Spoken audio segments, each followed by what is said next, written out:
Hello everybody, welcome to Also Rusty Buckets. I went on a hike today and I have come to the conclusion that hikes are way better in theory than what they actually are. Subscribe to the channel if you are not already, nearly at 30k, so I'd appreciate it if you got me there. Also drop a like on this video.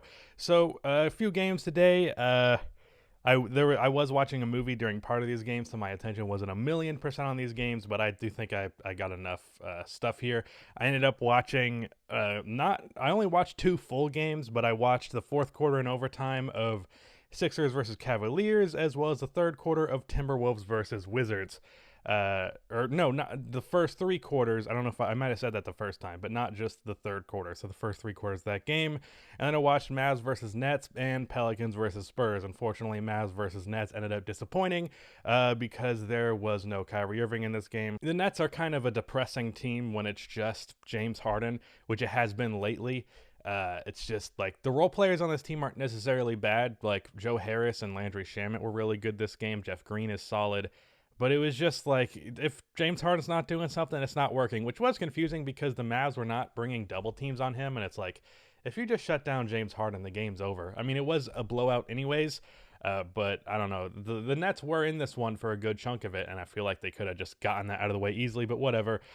So for the Mavericks, what I took away from this, there was one possession that really bothered me. Luka got DeAndre Jordan switched onto him, and he took a step back 3, and I'm like, Luka, you should be smart enough to know that taking a step, and there was plenty of time on the shot clock, you should be smart enough to know that taking a step back 3 with DeAndre Jordan on you is completely bailing out the Brooklyn Nets. There's times where Luka takes a step back shot and it's like, dude, you could have gotten a much better shot. And I know you're smart enough to know that because Luka is one of the highest IQ basketball players that I've ever seen. But sometimes he makes some dumb decisions. Like it's almost, I don't want to say like wannabe James Harden type shit, because I don't think he really draws that much inspiration from James Harden, even though he does play similar in many ways. But it's frustrating that it's just like, dude, I realize this is cool when you make a step back 3. He's talked about how much he likes the step back 3s, but like, you should focus primarily on getting the best shot available first and foremost. Anyways, for a positive for Luka and the Mavericks, Luka is an incredible offensive engine.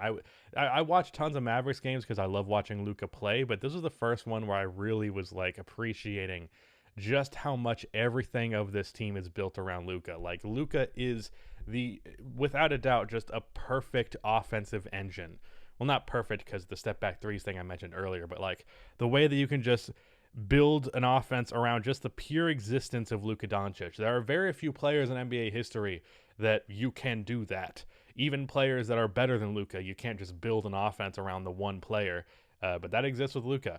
Other note that I had for them was Porzingis really needs to chill on the very deep 3s earlier on in this game.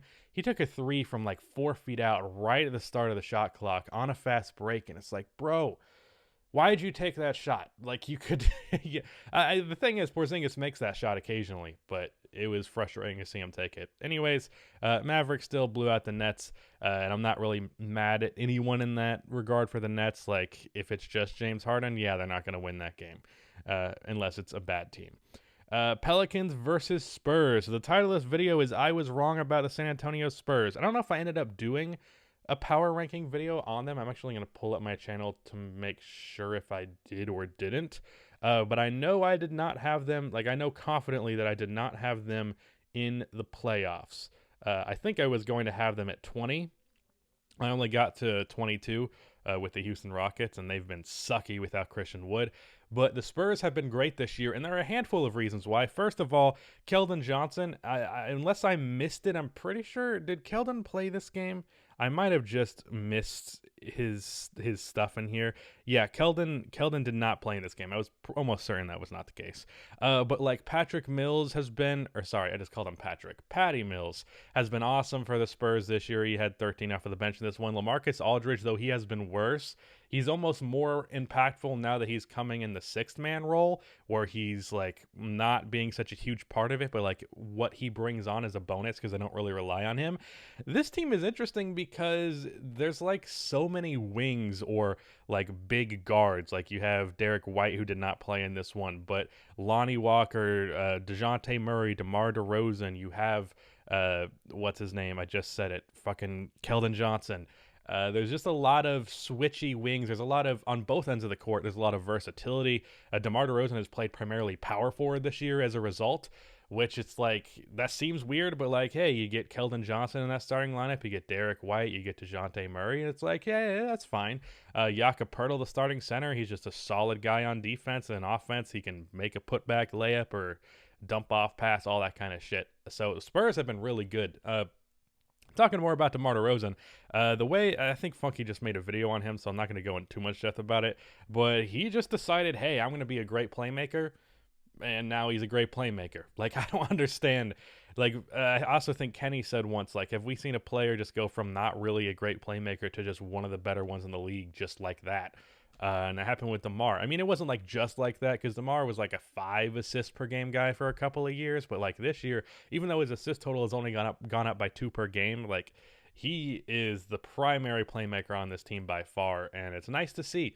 And then his offense, like, he shoots the ball less, and that makes him more efficient overall because he's cutting out those bad shot attempts. It's nice to see for DeMar DeRozan. I honestly, there's a case to be made. Like, when people were bitching about Devin Booker not getting the All-Star game, I was quietly like, I feel like DeMar DeRozan deserves a little bit more. And that's with me being the guy who, in my top 10 shooting guards of the season list, earlier on, like a couple months ago, put Marcus Smart over DeMar DeRozan. And my reasoning for that was Marcus Smart's impact, even though I believe that DeMar DeRozan is far more talented. But DeMar has been a far more impactful player on top of his talent lately. So I'm going to have to take that one back for sure. Yeah, so that's a takeaway for the Spurs. The Pelicans, god damn it, am I fucking tired of Steven Adams cutting off Zion in the paint because his man brings help. And even sometimes Steven Adams sits in the corner or sits at the top of the key, but like, no one's going to guard him out there. Like, later in this game, Zion went into the paint and he just watched Steven Adams was at the top of the key, and it was LaMarcus Aldridge, I think, just ran out into the paint. You know, not very fast because he's LaMarcus Aldridge, but he ran out into the paint, got in Zion's way, and it resulted in, I think it was just a foul rather than what would have been an easy bucket. Like, Zion is already arguably the best finisher in the NBA, and if you can just get a center out there who can shoot the ball instead of Steven Adams, that's going to make a world of difference. May or may not be a hint towards what I plan on doing in my Pelicans, my NBA series that'll come out eventually. Anyways, other than that, for the Pelicans, I don't think I had too many notes. I actually have 0 notes now that I'm looking at it, but I wanted to primarily focus on the Spurs, and I believe I did a video focusing on the Pelicans not too long ago, so I'll just let that one sit. So for the fourth and overtime of Sixers versus Cavs, this was clearly a rough game for a lot of people because I tuned into this one for the fourth quarter and it was like 70 something each, I think, and like the regulation ended at like less than 100 points for each team, which is not good by modern standards. Joel Embiid went absolutely nuts in this one. He had 40 plus, I believe he finished this game with, and he was like the only guy who was scoring in the fourth quarter and the overtime. Yeah, Joel Embiid finished with 42 and 13 rebounds on 60% shooting. Also got 16 free throw attempts, which is definitely nice to see. Okay, I just got confused looking at that box score. I was looking at Ben Simmons' stats, and I read 1 for 4, and I thought it was from 3-point range. It was from the free throw line. I was like, damn, did Ben Simmons chuck up 4 threes in this game? He did chuck up one like at the very end of this game, and it went in perfectly. Perfect swish. Suddenly, when Ben Simmons doesn't think about it at all, he just has no issue making a three-pointer, but that's a whole thing. Ben Simmons in this game in general, you'd like to blame him, typically speaking, when Joel Embiid is going off and the Sixers end up losing, but really it was everybody else was not doing shit. Seth Curry 1 for 13, though I believe he has the virus, so I'll give him that slack. Danny Green 3 for 9, Korkmaz 3 for 9, Milton 3 for 8.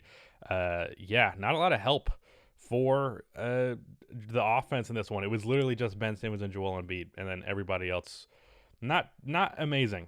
Shake Milton was all right, but you know.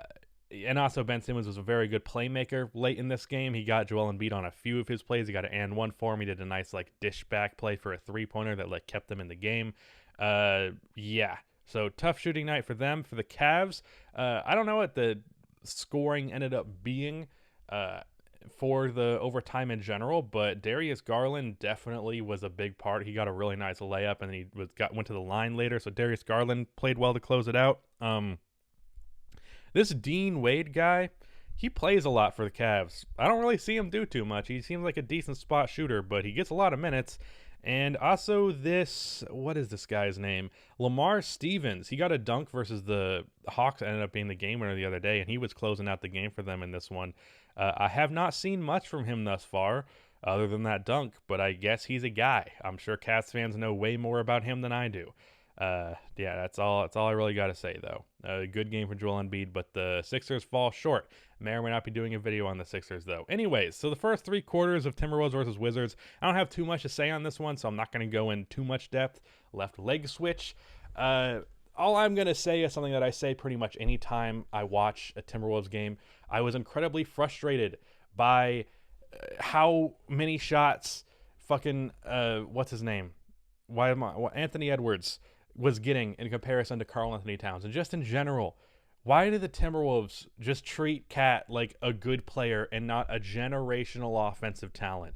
Like, Cat is one of the 10 best scorers in the NBA. Why the fuck does he finish this game with, I'm pretty sure, if I'm not mistaken, less shot attempts? I didn't watch the fourth quarter, but I'm pretty sure when I looked at the box score, it was less shot attempts than Anthony Edwards. Yeah, he got 3 less shots. Now, Cat wasn't making his shots this game, but I don't care. He should shoot the ball, especially in a circumstance where this Timberwolves team is even shorter-handed than they already are typically. For him to shoot the ball 19 times is fucking ludicrous in every way. And Anthony Edwards, I like him. I like Anthony Edwards quite a bit. He's quite an entertaining personality, but he needs to chill out on the shots. Like, the biggest issue with him in his career thus far is the shot selection. He took 11 threes in this one. Bro, you're not a good enough shooter right now to be taking 11 threes. Anyways, other than that complaint for the Wizards, they just kind of had control of this game the whole way, and it's somewhat what I expected. I was like, maybe we'll get a great game from Cat and they'll make this a close one, but no. I mean, if you're not going to have D'Lo, who's been out for a while, and you're not going to have Malik Beasley, who is out with suspension for like 2 weeks because of some off-the-court shit, it's probably not going to go all too well unless Cat does something crazy, and he did not do that because the team wasn't giving him the fucking ball. Anyways, Davis Bertans, he was really good. He came off the bench this one because they've been starting Mo Wagner a lot lately, and they've been like going in between Rui and Bertans, but Bertans came off the bench this one. He was only 5 for 11 from 3, which is obviously good, but like I swear to God, there was like a 3-minute stretch where he made 3 threes. He was, and they were not easy threes, like coming off of the catch, fading, all that kind of shit. So good game for Davis Bertans. And then Garrison Matthews. Every time I read that name, I think of Mr. Garrison from South Park, but he's a solid all-around player. I haven't paid him enough attention to really figure him out yet, but he finished this game with 18 points. He's just like, he's not someone who's going to really stand out in one like main area, but like he's just pretty damn solid across the board. He can space the floor. He's a good cutter. He doesn't make too many mistakes. He seems fine on defense. Even a couple of hustle plays here or there. I'll have to look more into him to really figure out what he is, but he seems like a real player for the Wizards. So shout out to Garrison Matthews. Also grabbed 9 rebounds, so maybe he's a bit of a rebounder, although he averages 1.8 rebounds per game, so maybe not. Anyways, that's my thoughts on Wizards versus Timberwolves. I'm going to ask once more, like I think I did in the last post-game reaction. The last deep dive that I did has not done well, which is depressing because put a lot of time into it. The first 3 did amazing. This one has not. So if you haven't watched it yet, I'd really appreciate it if you went and gave that a watch. But yeah, other than that, my birthday soon, so I don't know. Felt like mentioning it. Yeah, bye.